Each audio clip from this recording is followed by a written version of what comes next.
Mag-unbox tayo. Meron akong Chasing Fireflies from Bath and Body Works. Ito ay Body Mist. And then, meron din sila nito.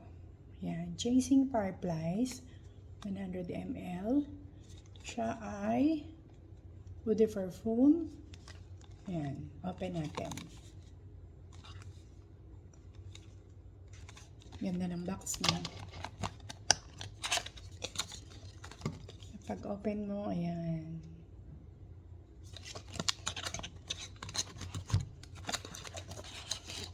Oops. Wow. So, ito na siya. Glass. Ayan, wala siyang notes. Yan lang ang design niya. Ang bango.